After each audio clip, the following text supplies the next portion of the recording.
नमो नमः। प्रवाचिका अहन्दया जोशी संस्कृताध्ययने समीषां स्वागतम्। अधुना अग्रिमा कथा पठिष्यते। या कथा अद्य अहं पठामि सा कथा फेब्रुवरी मासस्य सम्भाषणसन्देशात् उद्धृता एषा कथा महानिधिः गीता। अस्तु तर्हि आरम्भं कुर्मः। कश्चन मध्यमवयस्कः वेष्टिं राङ्कवं च धृत्वा समुद्रतीरे उपविश्य भगवद्गीतां पठन् आसीत्। तावता कश्चन तरुणः तत्र आगतः। सः तरुणः तं मध्यवयस्कम् उपसर्प्य अपृच्छत्, भोः किं पठ्यते अत्र उपविश्य? तेन उक्तं, मया भगवद्गीता पठ्यते इति। किम् अस्मिन् विज्ञानयुगे अपि एतादृशानां पठनात् समयः व्यर्थीक्रियते? चन्द्रलोके पदं स्थापितम् अस्माभिः। एवं स्थिते कालबाह्यायाः अस्याः भगवद्गीतायाः पठनेन किम्? तरुणेन पृष्टम्। भगवद्गीतायाः विषये किं ज्ञायते भवता? न किमपि ज्ञातव्यमपि नास्ति। तदस्तु भवान् कः? किं क्रियते भवता? तेन मध्यवयस्केन पृष्टम्।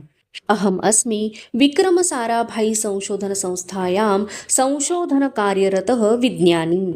विज्ञाने एव मतिः प्रदर्शनीया, न तु एतादृशेषु गीतापठनादिषु इति अवदत् सः तरुणः। तावता कारयानद्वयं तस्य मध्यवयस्कस्य पार्श्वे आगत्य अतिष्ठत्। एकस्मात् केचन कमाण्डो पदवाच्याः आयुधहस्ताः कृष्णवस्त्रधारिणः अवतीर्णाः। अपरस्मात् यानात् कश्चन सैनिकः अवातरत्। सः स्वयानस्य द्वारम् उद्घाट्य विनयेन अतिष्ठत्। मध्यवयस्कः गीतापठनं समाप्य कारयाने उपाविशत्। एतत् सर्वं दृष्ट्वा स तरुणः दिग्भ्रान्तः। कारयानद्वयमपि प्रस्थातुम् उद्यतम्। सः तरुणः धावन् कारयानम् उपसर्प्य नमस्कारभङ्ग्या तिष्ठन् तं मध्यमवयस्कम् अपृच्छत्, आर्य भवान् कः? समन्दहासं सः मध्यवयस्कः, अहम् अस्मि विक्रमसाराभाई नाम इति उक्त्वा अपृच्छत्, भवतः नाम किम्? मम नाम अब्दुल् कलामः इति तरुणः विनयेन अवदत्। तस्मिन् एव दिने कलामवर्यः सङ्कल्पम् अकरोत्, मयापि गीता पठनीया एव इति। एषा घटना कलामवर्यस्य जीवने महत् परिवर्तनम् आनयत्। सः गीता एसेन्स् इति पुस्तके लिखति। गीता रामायणं महाभारतम् इत्यादयः भारतीयसांस्कृतिकपरम्परायाः महानिधयः इति। अधुना एषा कथा समाप्तिं गता। अस्तु तर्हि कथायाः अर्थं पुनः एकवारं मराठीभाषायां वयं द्रक्ष्यामः। अस्तु तर्हि आरम्भं कुर्मः। कोणी एक मध्यवयस्क मनुष्य लुंगी आणि त्याचा सदरा धारण करून समुद्र तीरावरती बसून भगवद्गीता वाचत होता। त्यावेळेला कोणी एक तरुण मनुष्य तिथे आला। तो तरुण मनुष्य त्या मध्यम वयस्क माणसाच्या जवळ जाऊन त्याला विचारले, किम पठ्यते अत्र उपविश्य? येथे बसून तुम्ही काय वाचत आहात? तर त्यावेळेला तो मनुष्य म्हणाला की मी भगवद्गीता वाचतो आहे। तर या तरुणाला प्रश्न पडला की सध्या हे युग जे आहे तर ते विज्ञानाचे युग आहे।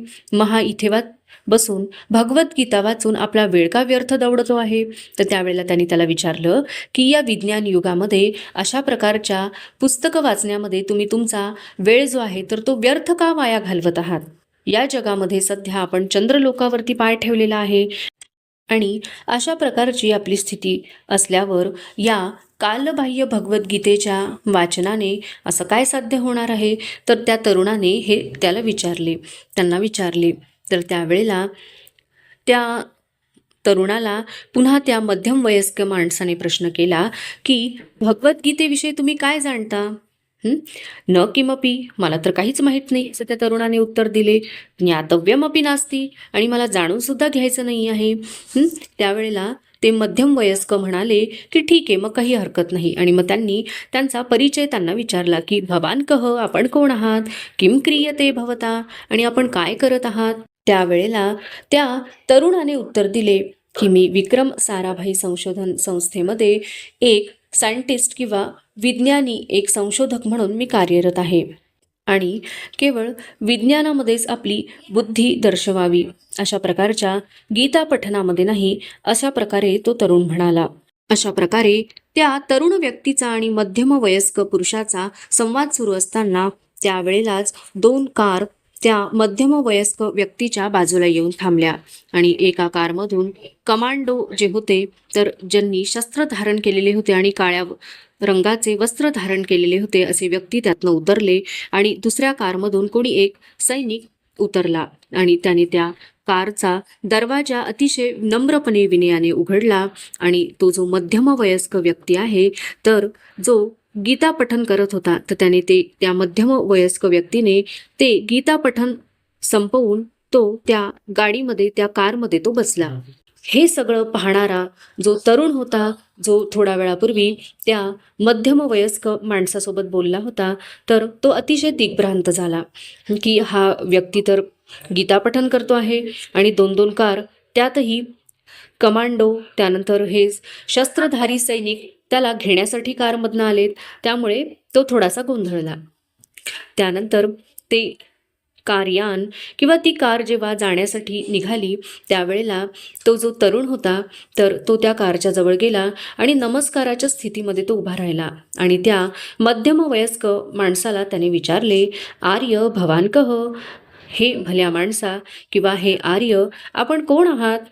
आणि त्यावेळेला थोडंसं मंद स्मित करून ते मध्यवयस्क पुरुष जे आहेत किंवा जे मध्यवयस्क व्यक्ती आहेत, तर ते म्हणाले की मी विक्रम साराभाई नावाचा व्यक्ती आहे. आणि हे ऐकल्यानंतर त्याने विचारले की भवतः नाम किम?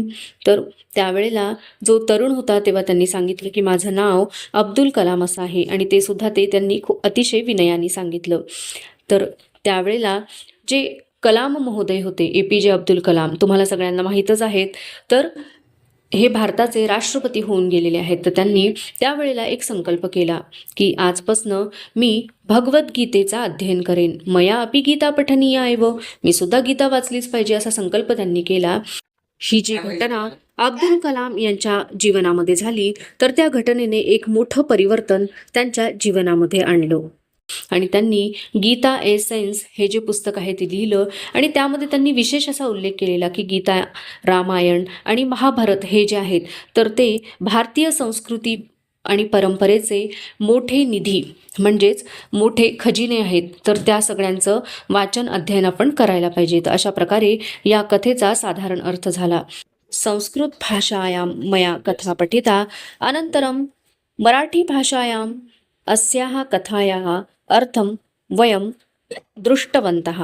अस्तु तर्हि पुनर्मिलामः अग्रिमे सोमवासरे नूतनकथया सह. तावन् मङ्गलं भूयात्, शुभं भूयात्. नमो नमः. धन्यवादाः.